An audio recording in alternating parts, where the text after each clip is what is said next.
Hello students, last लेक्चरमध्ये आपण paper number 12 aquatic बायोलॉजीमधील unit 2 fresh water biology under that lakes first जो chapter होता लेक्स त्यामधील lake as an ecosystem, life in lakes आणि morphometry of लेक्स पाहिलं होतं. आजच्या लेक्चरमध्ये आपण जे फिजिको केमिकल प्रॉपर्टीज जे आहेत ज्या अफेक्ट करतात लेकच्या इकोसिस्टीमला किंवा जे महत्त्व त्याचं आहे त्यामधील 2 पॉईंट बघणार आहोत. पहिला म्हणजे लाईट आणि दुसरं म्हणजे टेम्परेचर. ओके, सो लाईट, आता लाईट आणि टेम्परेचर हा पृथ्वीवरती जगणाऱ्या सर्व जीवांना उपयुक्त आहेच. त्याप्रमाणे लेकमध्ये जे असणारे जीवजंतू किंवा यू कॅन कॉल जे प्लॅन्ट्स आहेत त्यांच्यासाठी सुद्धा उपयुक्त आहे. Perhaps the most fundamental set of properties of lakes relates to the interactions of light, temperature and wind mixing. म्हणजे लाईट, टेम्परेचर आणि विंड मिक्सिंग हे फंडामेंटल कॅरेक्टर्स जे आहेत प्रॉपर्टीज लेक्सच्या त्या सर्व लेक्समध्ये आढळतात.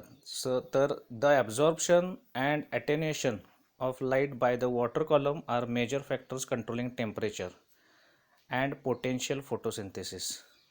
As you very well know that temperature म्हणजे सनलाईट जे आहे जे टेम्परेचर निर्माण करते वॉटर कॉलमपासून किती आत जाते, ठीक आहे, त्याच्यावरती पाण्याचं प्रोडक्टिव्हिटी अवलंबून असते. म्हणजे जे फायटोप्लॅन्क्टन्स आहेत ते लाईट घेऊन काय करतात, स्वतःचं अन्न निर्माण करतात आणि त्यांच्यावर जगणारे जे जीवजंतू आहेत जे झुऑलॉजी अंडर येतात, फिश वगैरे तुम्हाला लास्ट टाईम लेक्चरमध्ये सांगितलेलं आहे मी, तर ते त्यांच्यावर जगतात. Photosynthesis provides the food that supports much of the food web. ते फोटोसिंथेसिस होतं लाईटच्या मदतीनं, त्याच्यावर ते जीवजंतू जे आहेत ते जगतात आणि जे फूड वेब आहे, जे जाळं आहे ते काय असतं, ॲक्टिव्ह राहतं. It also provides much of the dissolved oxygen in the water. Light असल्यामुळं पाण्यामधला जो O2 आहे, डिझॉल्ड ऑक्सिजन, तो चांगल्या प्रमाणात राहतो. DO म्हणतात त्याला, डिझेल ऑक्सिजन. जो ऑक्सिजन आहे तो चांगल्या प्रमाणात पाण्यामधील मेंटेन राहतो. Solar radiation is the major source of heat to the water column and is a major factor determining wind patterns in the lake basin and water moments. Light intensity at the lake surface varies seasonally. Okay, आता कसं आहे, पावसाळा, उन्हाळा, हिवाळा असे 3 जे ऋतू आहेत, ठीक आहे, त्याप्रमाणे लाईट इंटेन्सिटी काय होते, चेंज होत असते. उन्हाळ्यामध्ये लाईट इंटेन्सिटी चांगली असते, हिवाळ्यामध्ये कम्पेअर टू समर म्हणजे उन्हाळा कमी असते आणि पावसाळ्यामध्ये तर खूप कमी प्रमाणात लाईट इंटेन्सिटी असते. So it varies seasonally and with cloud cover and decreases with depth down to the water column.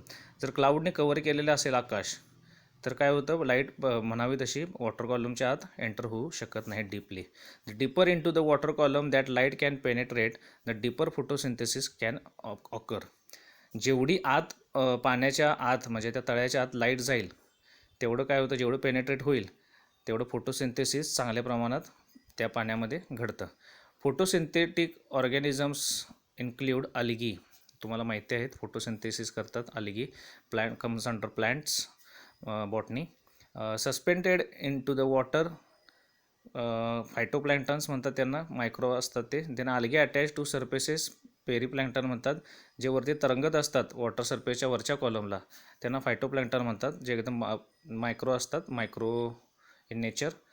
पेरीफायटन कोणाला म्हणतात, जे अल्गी अटॅच्ड असतात सरफेसला, वरती अटॅच्ड असतात, त्यांना पेरीफायटन म्हणतात. अँड व्हॅस्क्युलर ॲक्वॅटिक प्लॅन्ट्स त्यांना काय म्हणतात, मॅक्रोफाइट्स म्हणतात. म्हणजे जे मोठ्या प्रमाणात प्लॅन्ट्स पाण्यामध्ये अवेलेबल असतात त्यांना मॅक्रोफाइट्स म्हणतात. Okay, the rate at which light decreases with depth depends upon the amount of light absorbing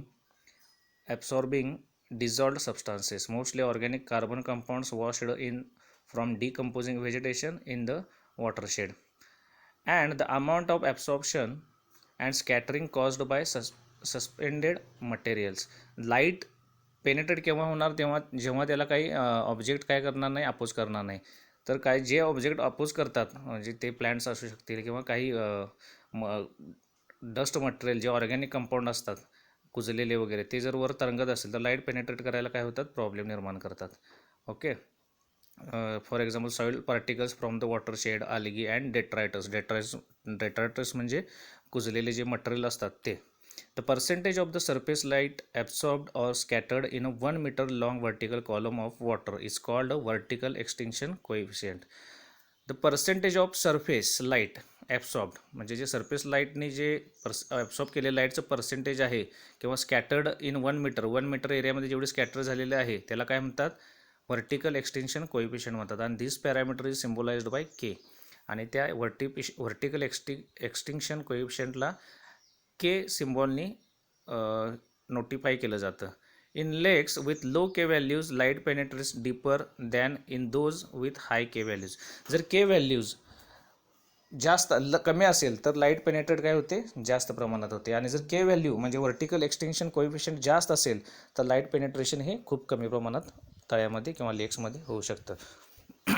okay, आता तर मी तुम्हाला एक डायग्राम जी खाली दिसत आहे तर त्यामध्ये 2 लेक्स म्हणजे एकामध्ये जे के व्हॅल्यू जास्त आहे आणि एकामध्ये के व्हॅल्यू कमी आहे, म्हणजे लाईट पेनेट्रेशन एका तळ्यामध्ये जास्त आहे, म्हणजे ते कसं असणार आहे, एकदम क्लीन वॉटर असणार आहे, क्लीन लेक असणार आहे. आणि जे के व्हॅल्यू एकदम जास्त आहे ते कसं असणार आहे, टर्बिड काइंड ऑफ लेक असणार आहे. तर त्या दोन्हीचे डायग्राम हे दिलेलं आहे, ग्राफ दिलेला आहे, लाईट पेनेट्रेट कशी होते. तर you can see over here एका साईडला डेप्थचं मार्किंग केलेलं आहे बघा. डेप्थ म्हणजे 0 to 20 मीटरपर्यंत दिलेलं आहे. मीटर त्याचं जे हे दिलेलं आहे बघा, 0 to 20 मीटर. आणि लाईटचं दिलेलं आहे पर्सेंटेज म्हणजे 20%, 40%, 60% अप टू 100%. तर 100% जी लाईट आहे ती कुठं असते, सरफेसला असते सगळीकडेच, ठीक आहे, 100%. आणि तिथून खाली जे गेलेलं आहे बघा ग्राफ, जो एकदम फेंट ब्ल्यू लाईन आहे ते लाईट पेनेट्रेशन चांगलं आहे, म्हणजेच के व्हॅल्यू कमी असलेलं तळ्याची दिलेली आहे. तर त्याच्यामध्ये अप टू 20 मीटर डेप्थपर्यंत लाईट पेनेट्रेट होते. आणि जी डार्क ब्ल्यू लाईन दिलेली आहे ते जे आहे ती के व्हॅल्यू ज्याच्यामध्ये जास्त आहे, म्हणजे व्हर्टिकल एक्सटेन्शन कोएफिशियंट जास्त प्रमाणात आहे, म्हणजे टर्बिड वॉटर असलेलं लेक त्याचं लाईट पेनेट्रेशन कुठंपर्यंत आहे बघा, हार्डली 5 मीटर डेप्थपर्यंत आहे, ठीक आहे. तर यामध्ये क्लिअरली तुम्हाला light versus depth profiles clear लेकची आणि टर्बिड लेकची यामध्ये दिलेलं आहे. तर त्यामध्ये त्याचा के व्हॅल्यू कशी दिलेली आहे बघा. के व्हॅल्यू क्लिअर लेकची किती आहे, 0.2 metre square, 0.2 metre (-1). And turbid वॉटरची किती दिलेली आहे बघा, 0.9 metre (-1). Okay, coming to next, significance of water temperature. आता टेम्परेचरचा जो सिग्निफिकन्स आहे तळ्यामध्ये किंवा वॉटरमध्ये, फ्रेश वॉटरमध्ये, त्याबद्दल आपण आता बघणार आहोत. तर temperature exerts a major influence on biological activity and growth. टेम्परेचरचा खूप मोठा परिणाम होतो बायोलॉजिकल ॲक्टिव्हिटीजमध्ये, म्हणजे वाढीसाठी. Temperature governs the kinds of organisms that can live in rivers and lakes. Fish, insects, zooplankton, phytoplankton and other aquatic species all have a preferred temperature range. As temperatures get too far above or below this preferred range, the number of individuals of the species decreases until finally there are none.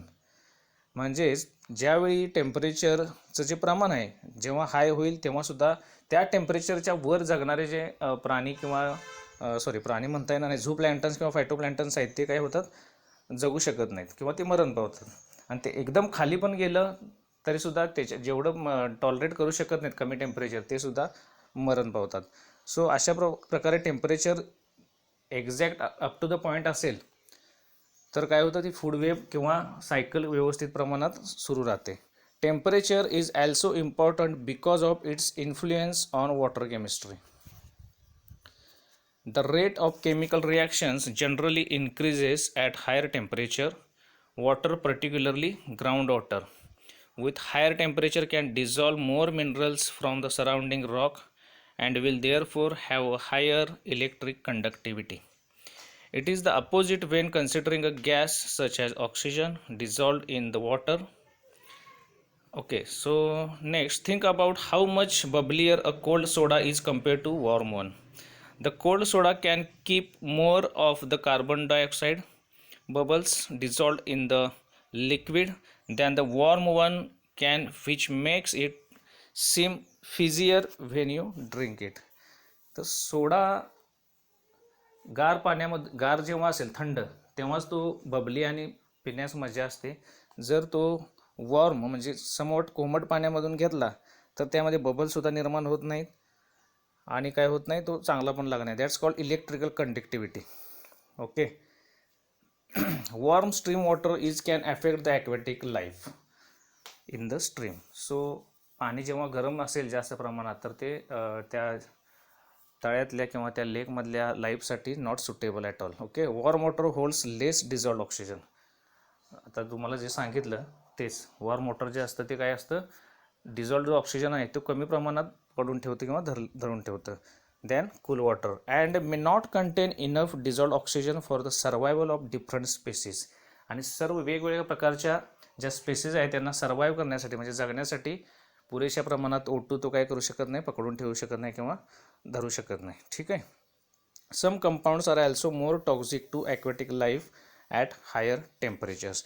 जर temperature वाढलं तर काही घातक जे compounds आहेत ते सुद्धा त्या पाण्यामध्ये तयार होतात आणि ते त्या पाण्यामधल्या जीवसृष्टीसाठी चांगले नसतात.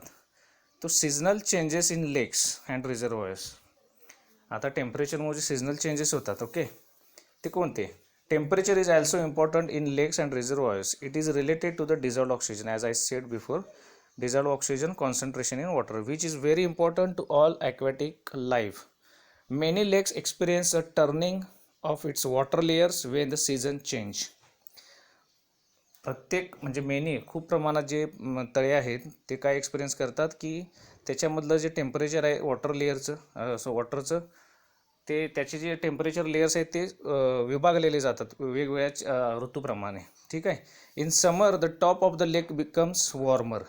आता पाण्याचे जे हे आहेत कॉलम आहेत, upper layer, upper column, middle column आणि तळातला जो कॉलम आहे, ते 3 कॉलममध्ये मधला जो वरचा कॉलम असतो we can call it at surface. Okay. So समरमध्ये जे सरफेस आहे ते कसं असतं, somewhat warmer than the lower layers. Okay, you have probably noticed this when swimming in a lake in summer. तुम्ही जेव्हा उन्हामध्ये तुम्ही जात नसाल पण खूप जण उन्हामध्ये जर तळ्यात किंवा नदीत पोहायला गेले तर वरचं पाणी जे आहे कसं समोर कोल्ड लागतं आणि त्यातून बाहेर आल्यानंतर उलट आपले पाय कसे लागत असतात, एकदम गार लागत असतात. कारण टॉपचं जे पाणी आहे ते गरम झालेलं असतं, कोमट झालेलं असतं आणि खालचं जे लेअर असतं ते कसं असतं, गार असतो. Your shoulders feel like they are in a warm bath while your feet are chilled. मी जे आता सांगितलं तेच. Since warm water is a less dense that colder water. Okay. जे वॉर्म वॉटर असतं ते लेस डेन्स असतं आणि कोल्ड वॉटर कसं असतं, डेन्सिटी त्याची चांगली असते. It stays on top of the lake surface but in winter some lake surfaces can get very cold. जेव्हा थंडीचा ऋतू चालू होतो विंटर, तेव्हा काही लेक्स असतात त्याचे सरफेस कसं असतात, एकदम कोल्ड झालेले असतात किंवा एकदम थंड झालेले असतात. When this happens the surface water becomes more dense. आणि असं जेव्हा घडतं तेव्हा सरफेस वॉटर कसं असतं, डेन्स झालेलं असतं जास्त प्रमाणात दॅन द डीपर वॉटर, तळातल्या वॉटरपेक्षा. With a more constant year rounded temperature which is now warmer than the surface and the lake turns when the colder surface water sinks to the lake bottom.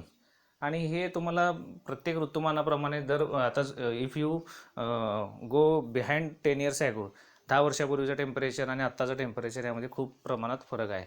तो आता जे temperature वाढत आहे त्याचा धोका सर्वांनाच माहिती आहे. ग्लेशियर्स म्हणजे जे हिमालय आहे ते सुद्धा वितळत चाललेलं आहे आणि त्या प्रमाणात टेम्परेचरचं सुद्धा प्रमाण वाढत चाललेलं आहे प्रत्येक गोष्टीमध्ये किंवा पाण्यामध्ये म्हणा किंवा आपण heat we can feel heat. आपण कोल्हापूरमध्ये पहिला 36 टेम्परेचर म्हणजे खूप असायचं, 34, 36.